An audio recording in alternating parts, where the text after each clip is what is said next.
네, 북한의 움직임이 심상치 않습니다. 신원식 국방부 장관이 북한이 이르면 이번 주 내에 정찰 위성 3차 발사를 강행할 것이다 이렇게 말했는데요. 지난 두 차례 위성 발사에 실패하고 또 러시아를 김정은 위원장이 방문했었죠. 거기에서도 우주 관련 시설을 시찰했습니다. 기술 자문을 받아서 성공 확률을 더 높였을 것이다. 이렇게까지 정보당국은 분석하고 있습니다. 이 문제 좀 자세히 알아보겠습니다. 문상균 전 국방부 대변인 스튜디오에 나오셨습니다. 대변인 안녕하십니까? 네, 안녕하세요. 자, 지금 일본의 발표인데요. 북한이 보통은 이런 미사일이나 미사일은 아니죠. 위성 발사를 할 때 주변 국가에 통보하게 돼 있잖아요. 네. 아마 그런 취지로 통보를 한 것 같은데 네네. 발사가 확실시 된다 이렇게 봐야 될까요? 네, 그렇죠. 이미 이제 한미 정보 당국이 예상한 대로 네. 북한이 그러니까 내일 11월 22일부터 12월 1일 사이에 이제 인공위성을 발사하겠다. 네네. 이제 일본에 통보를 했고요. 네. 이제 언론에 보도가 됐습니다. 그래서 이미 이제 한미 정보 당국이 동창리 일대에서의 그런 관련 동향을 이미 파악을 하고 있었기 네. 때문에 여기에 지금 대비를 하고 있었던 상황이고요. 자, 이게 보통은 이 발사에 대한 어떤 과학 기술적인 조건뿐만 아니라 주변 안보 상황에 대한 어떤 의미 부여를 해서도 발사를 할 텐데 네. 지금 상황에서는 이번 주 내에 발사가 될 것이다 이런 분석들도 나오더라고요. 대변인은 어떻게 평가하십니까? 네, 이미 지금 예고를 했기 때문에 당장 내일부터라도 발사가 가능하겠죠. 네. 그래서 지난번에 금년도에 이제 1차가 5월 달에 발사를 했고 네. 2차가 8월 달에 발사를 했는데 그때도 예고를 한 첫날 새벽에 다 발사를 했습니다. 네. 그러니까 지금 상황으로 보면 내일 새벽이나 모레 정도에 이제 발사할 가능성이 높고요. 지금 현재 기상 상황도 내일하고 모레 발사하기에 적합한 그런 이제 상황인 것으로 지금 파악이 되고 있습니다. 자, 지금 대통령은 해외 순방 일정으로 바쁩니다. 왔다 갔다 하고 있는 상황인데 지금 중국의 역할도 최근에 북한 도발 자제를 위해서 동아시아 평화에 중국이 중요하다 이렇게 좀 치켜 세우면서도 안보 동북아 안정을 위해서 좀 힘써달라 역할 해달라 이렇게 얘기를 했거든요. 중국 측에. 네네. 북한이 어떻게 보면 이걸 노리고 좀 도발하는 의미도 있을까요? 어떻게 해석해야 됩니까? 북한이 도발을 할 때는 이제 다양한 측면을 고려를 네네. 해야 되겠죠. 그래서 국제적인 측면 또 대내적인 측면 기술적인 측면 이렇게 다양히 있는데 지금 현재 시점에서 볼 때는 좀 북한이 기술적인 측면이 좀 강한 것 같습니다. 발사 자체에 집중하는 거죠. 네네. 그러니까 북한이 사실은 금년도에 이제 군사정찰 위성을 쏘아 올린다. 네. 그것이 김정은이 이제 신년 메시지에서 네네네. 내린 과업인데 네. 아직까지 이제 달성이 안 된 상황이지 않습니까? 그래서 1, 2차에 실패를 하고 3차를 10월 달에 하는 걸로 공지를 한 바가 있었어요. 그런데 사실 이제 기술적인 완성도 문제 여러 가지 이제 복합적으로 얽히면서 10월에 발사를 못 했고 거기에 이제 변수가 하나 생겼죠. 북러 정상회담을 통해서 맞습니다. 북한이 이제 포탄 등 어떤 군수물자를 제공하는 대가로 아마 이쪽 발사체라든가 위성체의 어떤 기술적 지원이 이루어진 거 아니냐. 그렇다면 그런 러시아의 기술 지원을 받아서 완성도를 높여서 그것을 발사하는 시점을 아마 이 시점으로 잡은 것이다. 이게 가장 큰 요인이 되지 않을까 이렇게 보고 푸틴 있습니다. 김정은 회담 때 물밑 거래가 있을 수 있을 것이다 이런 예측도 많이 나왔거든요. 그렇죠. 지금 러시아가 재래식 무기가 부족한 상황이기 때문에 포탄을 공급하고 대신 반대급부가 뭐냐였는데 이제 지금 약간 이 정찰 위성 발사가 얘기가 되고 있습니다. 이걸 북한 당국은 이렇게 얘기를 하고 있습니다. 우리도 우주 개발해야 되고 우리 생존권 위해서 그냥 우리가 주권적으로 발사하는 거다 이렇게 설명하고 있는데 우리 군 당국도 그렇고 지금 주변 국가들은 그렇게 보지 않습니다. 이 발사가 왜 문제가 있는지에 대해서 좀 말씀해 주셔야 될 것 같아요. 이게 이제 북한은 당연히 이제 우주 개발이라는 명분으로 이제 정당성을 확보하려고 하지만 이 인공위성 발사 자체가 이제 명백한 유엔 안보리 결의 위반이거든요. 그래서 북한은 과거부터 이제 핵무기를 만들 목적으로 핵탄두를 탑재할 수 있는 다양한 투발 수단을 개발을 해왔습니다. 그래서 1998년에 대포동 1호라는 걸 이제 만들어서 거기에 이제 인공위성을 쏘아 올리겠다. 그것도 이제 평화적 목적이라고 이제 대외적으로는 선전하면서 했는데 그때부터 시작해서 그걸 기반으로 개발된 기술을 토대로 결국은 이제 최근에 군사용 ICBM 시험 발사까지 다 지금 이루어진 상태거든요. 그런데 2009년 5월에 북한이 2차 핵실험을 했을 때 유엔 안보리에서 결의 1874호를 통과시키면서 네. 북한의 탄도미사일 기술을 이용한 모든 발사를 다 금지한다 이렇게 했습니다. 그러니까 네. 이제 결국은 인공위성을 발사하려고 하는 그 발사체의 기술이나 네. 군사용 목적의 ICBM 탄을 만드는 기술이 이제 유사하다는 네. 거죠. 그 탄두에 뭐 인공위성을 싣느냐 맞습니다. 핵탄두를 싣느냐 그 차이만 있을 뿐이죠. 그러니까 네. 이 자체를 이제 유엔 안보리 결의 위반으로 보고 거기에 네. 대한 이제 아마 추가적인 또 제재나 이런 것들이 있을 것으로 예상이 됩니다. 예. 대륙간 탄도 미사일은 사실상 미국을 겨냥할 수도 있다라는 메시지를 북한 측에서 계속 내놓았던 네, 거고요. 그렇죠. 네. 예, 이렇게 해서 지금 핵무기까지 있기 때문에 이거는 안보리 결의 위반일 뿐만 아니라 주변국의 위협이 됩니다. 그렇죠. 머리 위로 미사일이 날아가는데 네. 주권을 인정해주는 나라는 잘 없죠. 자, 이런 상황인데 지금 이제 말씀하셨던 것처럼 여러 차례 북한이 이런 방식의 실험과 얘기를 했기 때문에 얼마만큼 위협적이고 정교하냐. 물론 위성으로 봤다면 궤도에 원하는 만큼 원하는 위성을 올릴 수 있느냐의 문제가 네. 되는 거고요. 네. 이거를 아까 지금 대변인께서 말씀하셨던 이 탄도미사일로 봤을 때는 정말 묘까지 날아가는가 정확성이 있는가에 대한 문제거든요. 그 기술적 평가들은 대개 어떻게들 내리고 있습니까?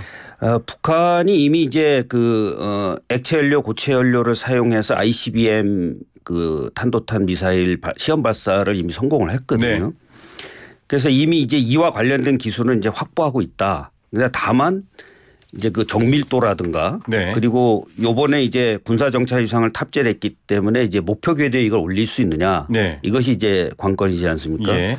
그런데 북한은 이제 1998년부터 2017년까지 광명성 1호부터 5호까지 6번의 그 인공위성 발사를 강행을 했는데 그 중에 3번은 이제 자기네들이 그 위성을 목표 궤도에 올렸다. 네. 이렇게 지금 하고 있는 상황이거든요. 예. 그런데 이제 지난번 5월하고 8월 2번의 발사에서 이제 발사체에 문제가 생겼죠. 그래서 10월에 강행하려고 하는데 이제 10월에 하더라도 좀 이 성공할 일이 낮을 것이다라고 했는데 아까 네. 말씀드렸듯이 이제 러시아와의 협력을 통해서 이것이 이제 보완이 됐다면 이 3차 발사에서 성공할 가능성이 상대적으로 높을 네. 것이다. 그래서 아마 군이 이례적으로 이 3차 발사를 앞두고 대북 경고 성명을 냈지 맞습니다. 않습니까? 이것은 아마 이번에 북한의 발사가 성공할 가능성을 염두에 두고 그런 시각이 좀 반영된 게 아니냐 이렇게 보고 있습니다. 예. 지금 강호필 합동참모본부 작전본부장이 20일 어제죠. 용산 국방부 청사에서 이렇게 얘기를 했습니다. 북한의 정찰위성 발사는 대륙간 탄도미사일 성능 향상을 포함해 핵 미사일 위협을 실제 행동으로 옮기는 것이다. 우리도 그 위협 대상에 포함되기 때문에 네. 예의 주셔야 되는데 사실 대변인께서도 장성 출신이시잖아요. 군에 네. 계셨습니다. 네. 어떻게 대응하는지는 정확하게 나오지 않았습니다. 뭐 발사 단계에서 요격을 할 건지 아니면은 그에 상응하는 우리도 어떤 위협적인 뭔가 발사체를 발사 실험을 한다던가 이런 걸 할지 잘 나오진 않거든요. 이게 국민들한테 북한이 그러면 가만히 있지 않겠어라는 말보다는 구체적인 대응력을 보여주는 게 중요할 텐데요. 네. 일단은 뭐 지금 검토되고 있는 건 아마 2가지로 대별해 볼 수가 있을 것 같은데요. 네네. 뭐 첫 번째 이제 한미연합 차원에서의 대응이 네. 있을 수 있겠죠. 그래서 지난 11월 13일에 그 한미 안보 협의 회의 그 SCM 네네, 양국 있었죠. 국방장관이 이제 그 미국의 3대 핵전력이라면 뭐 전략 폭격기, 네. 전략 핵잠수함, 네. 그다음에 ICBM 네네. 이러한 그 3대 핵전력을 북한의 핵에 대응해서 이걸 좀 강화하자. 그래서 네. 맞춤형 억제 전략 개정안에 이제 서명을 했거든요. 네네. 그래서 북한의 정찰 위성 발사를 전후해서 주요 전략 무기를 한반도에 전개함으로써 이제 북한의 대북 경고성 메시지를 보내거나 또는 네네. 압박할 것으로 이렇게 보고 있고요. 예. 그리고 이제 두 번째는 이제 언론에서도 많이 보도가 됐지만 이 9.19 남북 군사 합의를 네. 효력 정지를 검토를 하고 있는 네. 그런 단계로 지금 파악을 하고 있습니다. 예. 특히 이제 군사분계선 일대에서의 그런 대북 감시 정찰 능력을 약화시킨다고 평가를 받고 있는 네. 비행금지 구역에 관해서 이제 논란이 그렇죠. 많거든요. 그래서 이제 이를 포함해서 효력의 전부 또는 일부를 뭐 정지하는 그런 내용들이 아마 지금 검토가 되고 있는 것으로 보고 있는데요. 만약에 이제 요번에 북한이 위성을 발사하고 나서 이런 것들이 이제 현실화되면 뭐 국무회의 의결을 거쳐서 이런 것들이 이제 그 북한에 통보가 될 수 있는 그런 네. 것까지도 좀 예상을 해볼 수가 있을 것 같습니다. 사실은 말씀하셨던 9.19 합의 문제를 지난번에 SCM에서는 미국이 그건 뭐 남북 합의 문제이기 때문에 미국이 언급해서 그 9.19 합의라는 정치적 이벤트 혹은 남북 간의 합의를 더 국제적 문제로 키울 수는 없기 때문에 미국은 좀 선을 그었거든요. 당시에. 네, 네. 그런데 지금 국방 합참도 그렇고 지금 9.19 합의에 대한 파기 준비를 좀 해나가고 있습니다. 유불리를 늘 따져보는 질문들을 전문가랑도 했는데 지금 말씀하셨다시피 우리가 독자적으로 대한민국의 정찰 자산이 휴전선 일대를 비행하면서 정보를 수집하거나 동태를 파악하거나 그건 지금 잘 안 되고 있습니다. 일정 거리 이상 일단 고정익은 못 네, 들어오기 때문인데 네, 네. 이게 파기되면은 그건 좋은데 역으로 그러면은 우발적 충돌이나 북한의 도발이나 이런 것들도 더 용이해지지 않느냐 이런 논란이 있고요. 이미 네. 북한이 파기한 상태다라고 보는 시각이 있고요. 정확히 저희가 어떻게 이해하면 됩니까? 그러니까 9.19 군사합의라는 게 원래는 이제 북한의 비핵화에 기여하고 네네. 한반도의 그 불안정성을 좀 안정적으로 균형 있게 네. 끌고 나가자 이런 데서 이제 그런 기대에서 출발을 했다고 보거든요. 네네. 근데 기대와 달리 지금 북한의 핵 능력은 고도화돼 있고 맞습니다. 이미 뭐 여러 차례 공지가 됐듯이 북한이 이미 이런 기존 합의를 위반을 하고 있는 네. 상황입니다. 그래서 이 적대 행위를 중단하기로 한 이 합의 정신을 사실상 이제 이미 훼손이 된 것이다. 예. 그래서 이 합의가 과연 우리만 이렇게 지키는 것이 적절하냐 이런 논란도 지금 계속 이어지고 있는 네. 상황이거든요. 그래서 북한이 이제 여기에 대해서 우리가 지속적인 경고 메시지를 보냈음에도 불구하고 북한이 군사정찰 위성 발사를 강행을 하게 되면 이제 여기에 대해서 효력 정지를 지금 검토를 하고 있는 것으로 이렇게 네. 알고 있는데 이 효력 정지를 검토를 하고 나중에 효력 정지를 시행을 할 때 그럼 네. 북한에 도발 명분을 주는 거 아니냐. 네. 뭐 이런 이제 우려는 당연히 있습니다. 예. 그렇기 때문에 북한이 지금까지 이제 뭐 이 9.19 군사 합의 이전에도 이게 있건 없건 도발은 계속적으로 이루어져 네, 왔거든요. 예, 그렇기 때문에 이것이 꼭 촉발제가 된다라고 이렇게 단정 지을 수는 없지만 그래도 만약에 북한이 이를 명분으로 삼는다면 우리는 여기에 대한 대비 태세를 확고하게 유지한 가운데서 이러한 이제 효력 정지 문제라든가 이런 것들을 좀 검토하고 시행에 옮길 필요가 있다 이렇게 봅니다. 네, 선의란 없습니다. 실질적인 힘과 실력으로만 안보를 지킬 수 있기 때문에 그런 부분을 고려해야 되는데 조금 정치학적으로 바라본다면 대화파에게 좀 기회를 주기보다는 우리도 9.19 합의 파기를 공식적으로 선언하거나 대응하게 되면 북한 내에서도 좀 강경파가 있지 않습니까? 뭐 도발을 하거나 무력 충돌을 일으키기를 바라는 세력들이 조금 더 득세할 것이다. 이런 우려들도 제기되더라고요. 그 부분은 어떻게 또 좀 설명하면 될까요? 그러니까 9.19 군사 합의를 뭐 효력 정지라고 하는 것은 이제 효력 정지라는 개념을 정확하게 이해되는 게 완전한 파기하고는 좀 다르거든요. 아, 네. 이제 회복 탄력성이 있는 거죠. 네. 언제든지 또 잠시 멈추겠다 이런 개념이군요. 그렇죠. 네. 정지가 됐다가 또 뭐 여러 가지 고려가 되면은 이게 또 복원될 수도 있지만 네네.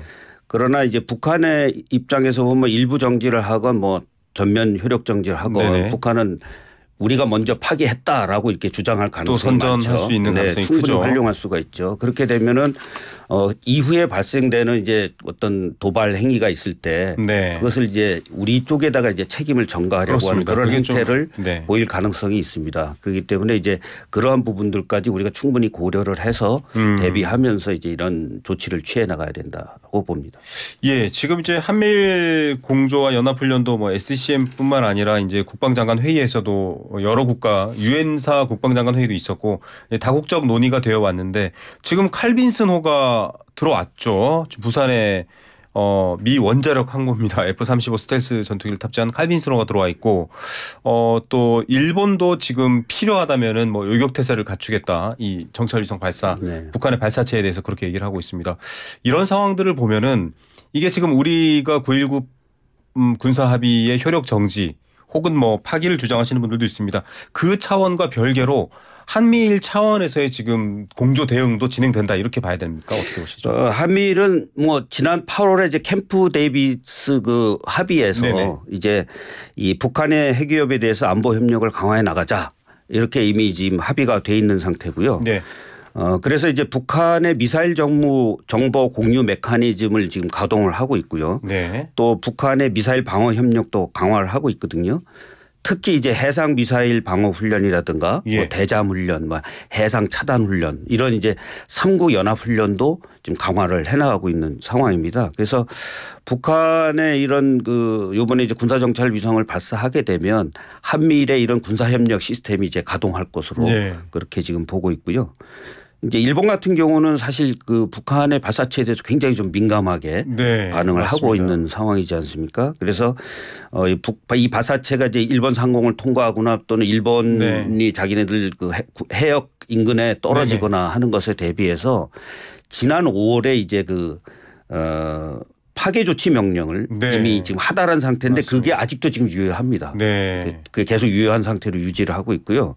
또 이에 대비해서 뭐 자위대 이지스함이라든가 팩3 같은 이제 지상 배치형 요격 미사일 이런 부대에도 지금 필요한 태세를 유지하고 있는 것으로 그렇게 지금 파악이 되고 있습니다. 자, 뭐 한반도에서 전면적 군사 충돌이 일어난다면 그 자체로 끔찍한 재앙이 되고 결국은 강한 억지력으로 일어날 생각도 도발할 생각도 못하게 해야 되는데요. 전체적인 얘기긴 합니다만 지금 대북 정책뿐만 아니라 한미일 또 대중국 또 대러시아 관계 참 복잡합니다. 한반도가 지정학적으로. 그런데 이 상황에서 좀 현 정부가 잃지 말아야 될 기조랄까요? 안보 정책에 있어서 가장 우선으로 두어야 될 것들 좀 몇 가지 조언 주시죠. 일단은 이제 지금 현재 북한의 핵 능력이 지금 계속 고도화되고 있고 또 북한은 지금 핵 운용 능력의 고도화까지 지금 추진하고 있지 않습니까? 거기에 일환으로 가장 취약했던 부분이 이제 우리를 들여다보는 눈이었지 않습니까? 그 눈을 이제 올리게 되는 거거든요. 그래서 이번에 이제 정찰 위성을 쏘아 올리게 되면 이제 어느 정도 북한이 요구하는 전략핵 전술핵 그다음에 정찰 위성까지 해서 하나의 패키지가 완성이 되는 그래서 그렇게 되면 결국 우리 안보에 중대한 위협이 될 수밖에 없지 않습니까? 그래서 이러한 북한의 위협이 고도화되는 상황 속에서 우리가 이제 힘에 의한 평화를 유지하기 위해서는 여기에 대한 이제 억제력을 잘 유지를 해야 되는데 그것이 이제 한미의 연합 방위 시스템에 의해서 또는 한미일 삼각 군사협력 체계에 의해서 이 체계를 좀 공고히 하면서 북한이 섣불리 여기에 이제 도발을 하거나 또 여기에 갈등이 촉발되지 않도록 좀 관리해 나가는 그런 이제 노력이 지금 요구되고 있다. 네, 이번 발사에서 한미일의 대응을 좀 눈여겨 보십시오. 어떻게 대응하는지를 보면 또 거기에 대한 더 나아간 어떤 계획들도 볼 수 있을 것 같습니다. 오늘 말씀 여기까지 듣겠습니다. 감사합니다. 감사합니다. 네, 문상균 전 국방부 대변인과 함께했습니다.